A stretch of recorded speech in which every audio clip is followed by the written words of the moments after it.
Ստվարաթղթե կանաչ տանկով անցած տարի դեկտեմբերին Ազգային անվտանգության ծառայության երկաթյա դարպասներին հարվածած ակտիվիստ Արտակ Գևորգյանի գործով երկրորդ դատն այսօր հետաձգվեց 4 օրով։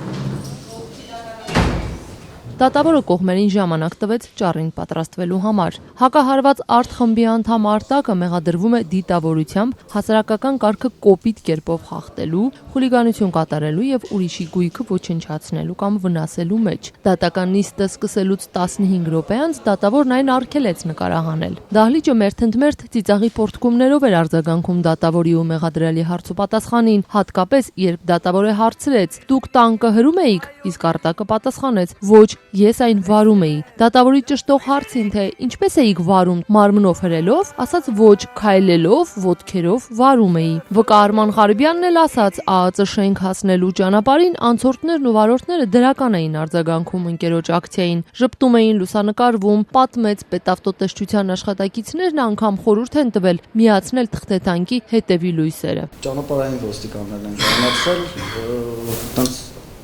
ոչ մի խնդիր չկար, մենակ ասացին, որ հետևը արտաժայթել է պետք դնել, որ մեքենաները տենան։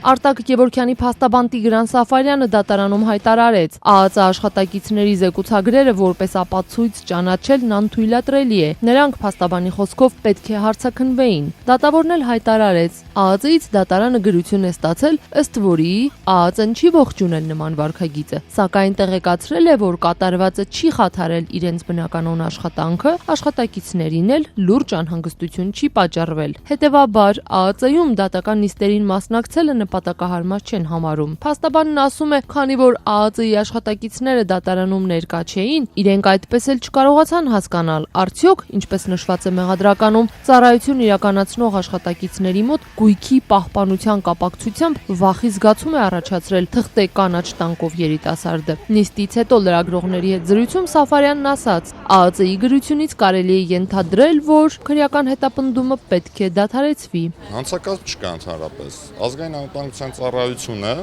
եթե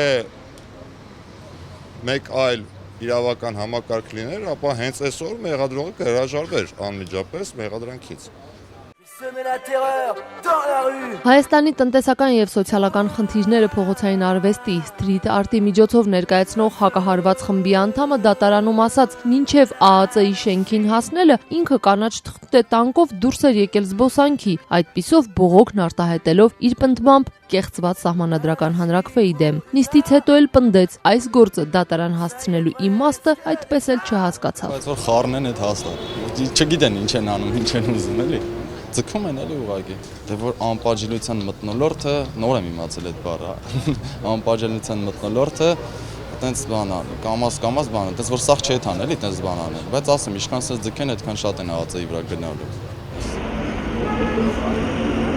Նիստից հետո թղթե նռնականետը ձեռքին դատարանի շենքին մոտեցավ Արտակի ակտիվիստ ընկերը Միքայել Նազարյանը, պնդելով խաղալիքի համար մարդուն չեն դատում։ Փորձեց իր իսկ խոսքով 80-ականների զենքով մտնել դատարան։ Հսկիչները սակայն չթույլատրեցին, պարզաբանելով ձեռքինդ արգելված իր է։ Միքայել Նազարյանը թղթե նռնականետով շարժվեց դեպի կառավարության շենք, խաղալիք զենքը թողնելով մուտքի առջև։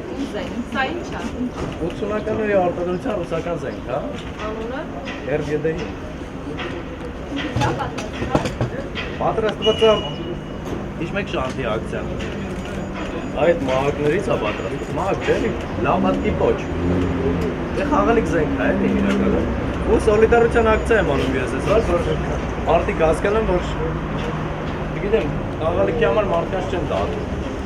Ընդհանրապես վերել ենք կառավարության շենքի մոտ, այտենց պաշտպանության նախարարության գրասենյակը բավական հեռու է գտնվում, որ տանենք այնտեղ իրանց հանձնենք։ Դրել ենք ստեղ, որ փոխանցեն ՊՆ-ին, որ ուղարկեն Ղարաբաղ, քանի որ մեր